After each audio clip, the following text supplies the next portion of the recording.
Bismillahirrahmanirrahim. Assalamualaikum warahmatullahi wabarakatuh. Alhamdulillahirabbil alamin.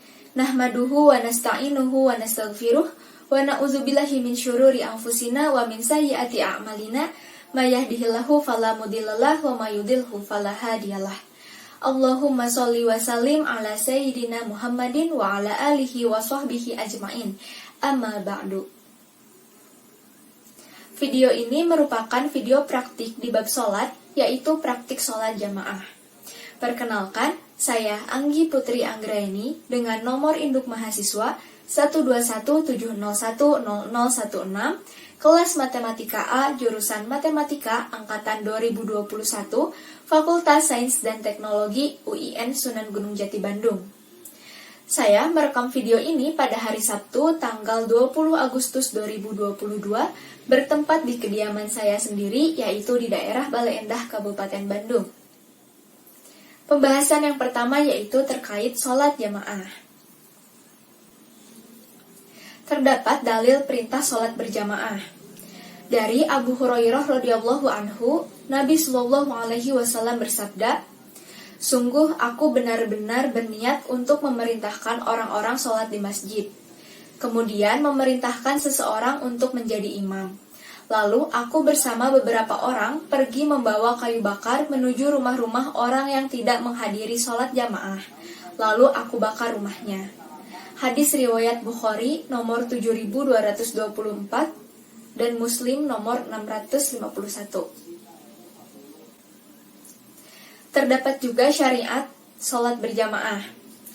Terbagi menjadi dua, yang pertama yaitu pada periode Mekah dan juga periode Madinah. Pada periode Mekah, syariat sholat 5 waktu turun secara khusus ketika Rasulullah SAW melakukan Isra Mi'raj. Pada waktu itu, malaikat Jibril memberikan wahyu sholat berjamaah dengan cara mengimami Rasulullah SAW. Sedangkan saat periode Madinah, yaitu ketika Rasulullah SAW hijrah ke Madinah, mulai muncul aturan syariat sholat 5 waktu secara berjamaah.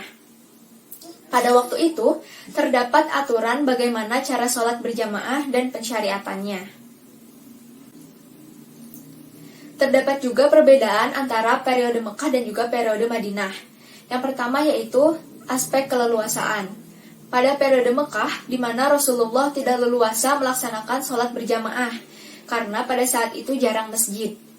Sedangkan pada periode Madinah, di mana Rasulullah sangat leluasa melakukan sholat berjamaah, karena di sana sudah mulai banyak masjid. Aspek yang selanjutnya yaitu seruan atau panggilan. Pada periode Mekah, tidak ada ketentuan khusus untuk seruan sholat berjamaah. Sedangkan pada saat periode Madinah, terdapat seruan khusus untuk sholat berjamaah berupa iqomah. Beberapa orang yang diperintahkan sholat berjamaah, yang pertama yaitu mu'alaf, yang kedua laki-laki, yang ketiga merdeka, yang keempat sehat, dan yang kelima bagi orang yang berstatus mukim atau tidak berpergian, yang merupakan lawan dari kata musafir. Yang selanjutnya yaitu hukum sholat berjamaah. Hukum sholat berjamaah di sini terbagi menjadi 3. Yang pertama yaitu syarat sah dari sholat id menurut Hanafi dan Hambali, serta sholat Jumat. Lalu yang kedua, hukumnya sunnah. Misalnya pada sholat tarawih dan witir, sholat gerhana, dan juga sholat istisqa. Dan yang terakhir yaitu tidak dianjurkan, tetapi tetap sah.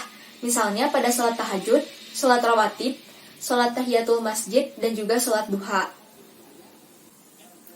Hukum sholat 5 waktu secara berjamaah menurut beberapa pendapat para ulama. Yang pertama yaitu menurut Imam Syafi'i, yaitu hukumnya fardu kifayah. Menurut Imam Hambali, hukumnya fardu ain. Kemudian menurut Imam Maliki dan Hanafi, hukumnya sunnah muakkad. Dan menurut Zohiriyah, hukumnya itu syarat sah bagi laki-laki. Fadilah sholat berjamaah di masjid. Yang pertama yaitu berjamaah lebih utama daripada sholat sendirian, yaitu 27 derajat. Lalu yang kedua, bisa menyempurnakan wudunya serta mempunyai niat sholat berjamaah. Yang ketiga, setiap langkah perjalanan ke masjid dapat menghapus dosa. Yang keempat, para malaikat akan senantiasa bersolawat kepadanya yang melaksanakan sholat berjamaah di masjid. Yang kelima, waktu menunggu sholat berikutnya di masjid akan terhitung sebagai amal ibadah sholatnya. Yang keenam, menjalin tali silaturahmi antar umat muslim. Dan yang terakhir yaitu dapat menghindari sifat kemunafikan dari diri seseorang. Dalil fadilah sholat berjamaah, yaitu Nabi Shallallahu Alaihi Wasallam bersabda, sholat berjamaah lebih utama daripada sholat sendirian dengan selisih 27 derajat, yang merupakan hadis riwayat Al-Bukhari dan Muslim. Pembahasan yang selanjutnya yaitu terkait imam sholat jamaah. Dalam istilah fikih, imam sugro itu berarti pemimpin sholat berjamaah dalam konteks fikih. Sedangkan imam kubro adalah pemimpin dalam konteks politik, misalnya seperti presiden dan lain sebagainya. Kemudian secara bahasa, imam sholat itu berarti al-qasdu yang mempunyai arti tujuan dan arah tertentu, dan at-taqodu yang mempunyai arti maju ke depan. Sedangkan secara istilah, menurut Imam Hanafi, imam sholat sebagai orang yang melakukan sholat tetapi terikat dengan pelaku sholat lainnya. Sedangkan menurut Imam At-Tahtawi, imam sholat adalah orang yang diikuti di dalam sholat, baik keseluruhan maupun sebagian di dalam sholatnya. Syarat menjadi imam sholat. Yang pertama yaitu harus muslim. Apabila tidak tahu bahwa status imam tersebut muslim atau non-muslimnya, maka menurut Imam Hanafi dan Imam Hambali, sholat tersebut tetap sah. Sedangkan menurut Imam Maliki dan Syafi'i, sholat tersebut tidak sah, yang artinya harus mengulang sholat kembali. Kemudian syarat yang kedua yaitu berakal atau tidak gila. Di sini, semua ulama sepakat bahwa orang gila itu tidak boleh menjadi imam sholat. Lalu syarat yang ketiga yaitu balik. Menurut Imam Hanafi, Hambali dan juga Maliki, orang yang belum balik meskipun sudah mumayyiz, maka tidak sah menjadi imam sholat. Sedangkan menurut Imam Syafi'i, orang yang belum balik tetapi sudah mumayyiz, maka sah menjadi imam sholat. Syarat yang selanjutnya yaitu laki-laki. Di sini Rasulullah SAW bersabda, janganlah seorang wanita dijadikan imam untuk laki-laki. Tetapi ada juga beberapa pendapat dari ulama lain yang memperbolehkan wanita menjadi imam sholat. Syarat selanjutnya yaitu mampu membaca Al-Quran. Jumhur ulama 4 mazhab berpendapat bahwa mampu membaca Al-Quran adalah rukun dari sholat. Syarat yang selanjutnya yaitu steril dari penyakit. Maksudnya, penyakit di sini yaitu penyakit yang berdampak atas batalnya wudhu. Syarat yang selanjutnya yaitu mampu memenuhi semua rukun dan syarat sah sholat. Seorang imam sholat harus mampu memenuhi rukun dan syarat sah sholat. Dan syarat sebagai imam yang terakhir yaitu terdapat perbedaan niat. Jadi di sini merupakan sebuah kasus apabila terdapat perbedaan niat antara imam dan juga makmum. Menurut Imam Syafi'i dan Maliki, sah hukumnya seseorang menjadi imam walaupun di awal orang tersebut tidak meniatkan dirinya menjadi imam. Sedangkan menurut Imam Hanafi dan Imam Hambali, tidak sah orang tersebut menjadi imam apabila di awalnya dia tidak meniatkan diri untuk menjadi imam, kecuali orang tersebut merupakan imam masjid. Juga terdapat cara mengucapkan niat sholat, yaitu di mana niat sholat ini dilafalkan di dalam hati pada saat takbiratul ihram. Niat tersebut harus meliputi bahwa orang tersebut niat untuk melakukan sholat, terus sholatnya itu sholat fardu atau sholat sunnah, kemudian nama sholatnya apa, dan orang tersebut memposisikan diri sebagai imam, makmum, atau sebagai sholat sendiri, yaitu munfarid. Terdapat beberapa kriteria menjadi imam sholat. Yang pertama yaitu yang paling banyak hafalannya terhadap Al-Quran. Yang kedua, yang paling berilmu terhadap sunnah. Yang ketiga, yang paling dahulu ikut berhijrah bersama Rasulullah SAW. Dan yang terakhir yaitu yang lebih dahulu masuk Islam, atau dapat diartikan sebagai orang yang lebih tua. Tugas dan wewenang imam sholat. Yang pertama yaitu mengizinkan kepada muazin untuk melaksanakan iqomah. Lalu yang kedua, memberikan informasi yang diperlukan bagi makmum. Misalnya nanti dalam sholat seorang imam ini akan membaca ayat sajdah, yang artinya nanti imam akan tiba-tiba sujud saat setelah membacakan ayat tersebut. Kan artinya nanti makmumnya itu harus mengikuti imamnya untuk sujud tilawah. Terus yang tugas wewenang yang ketiga yaitu meringankan sholatnya. Yang keempat, disunahkan menunggu masbuk. Dan yang kelima, melakukan istikhlaf. Hak dan kewajiban imam sholat. Yang pertama yaitu hendaknya memposisikan diri di depan para makmum. Lalu yang kedua, para makmum diharuskan meluruskan dan merapatkan shaf.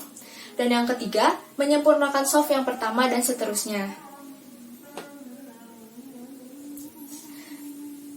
Terdapat hadis dari Abu Hurairah radhiyallahu anhu dari Nabi SAW bahwasannya beliau SAW bersabda, sesungguhnya imam hanya untuk diikuti, maka janganlah menyelisihnya. Apabila ia ruku, maka rukuklah. Dan bila ia mengatakan sami Allahu liman hamidah, maka katakanlah Rabbana walakal hamdu. Apabila ia sujud, maka sujudlah. Dan bila ia sholat dengan duduk, maka sholatlah dengan duduk semuanya. Pembahasan yang selanjutnya yaitu terkait dengan makmum sholat jamaah. Definisi makmum secara bahasa yaitu ma'ful, yang berarti objek dari kata a'ma. Sedangkan secara fikih atau istilah, makmum adalah orang yang melaksanakan sholat bersama imam, tetapi dia mengikuti imam. Terdapat beberapa syarat sah menjadi makmum. Yang pertama yaitu niat. Menurut Imam Hambali, imam harus mempunyai niat menjadi imam. Begitupun juga dengan makmum. Makmum juga harus mempunyai niat menjadi makmum.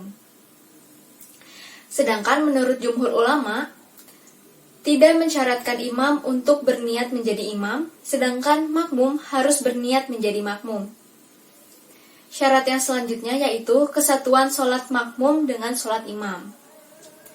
Mayoritas ulama seperti Imam Hanafi, Hambali, dan juga Maliki yang disebutkan oleh Imam Al-Kasani yaitu harus sama dalam 3 aspek.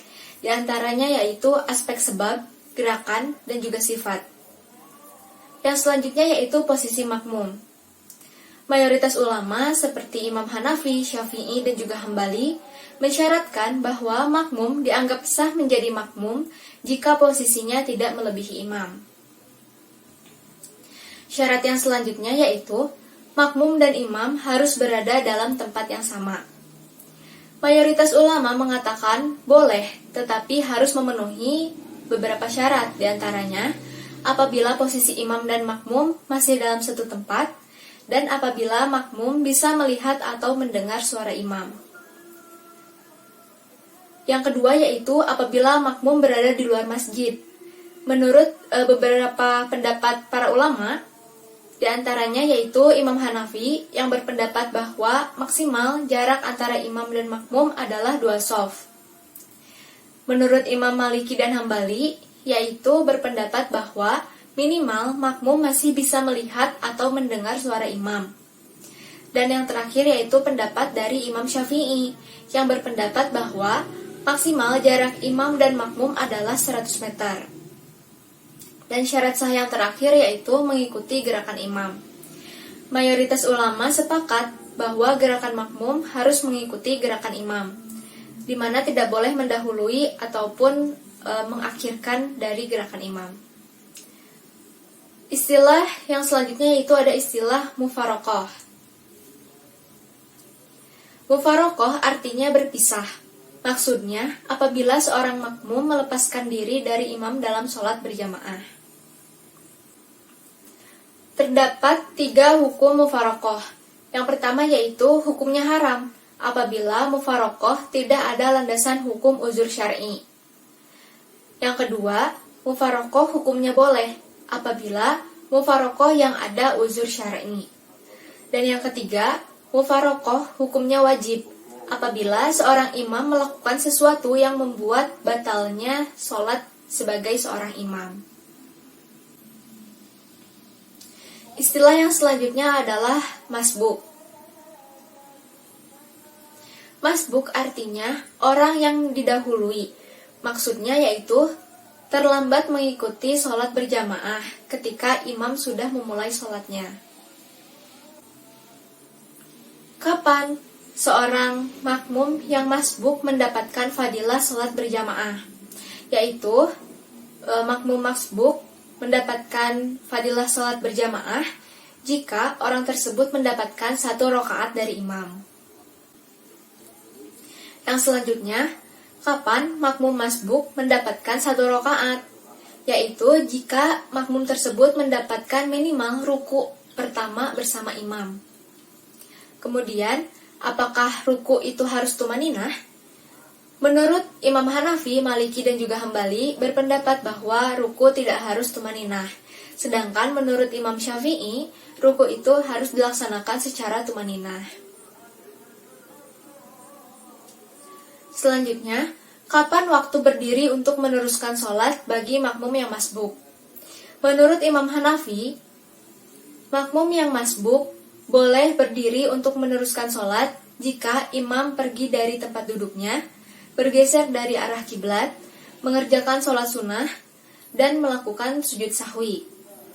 Menurut Imam Maliki dan Syafi'i, makmum masbuk boleh berdiri untuk meneruskan sholat ketika imam melaksanakan salam pertama. Sedangkan, menurut Imam Hambali, makmum masbuk boleh berdiri untuk meneruskan sholatnya apabila imam sedang melaksanakan salam kedua. Selanjutnya, rakaat seperti apa yang harus diganti? Di sini menurut Imam Hanafi, Maliki, dan juga Hambali, rakaat yang harus diganti yaitu mengikuti rakaat imam saja.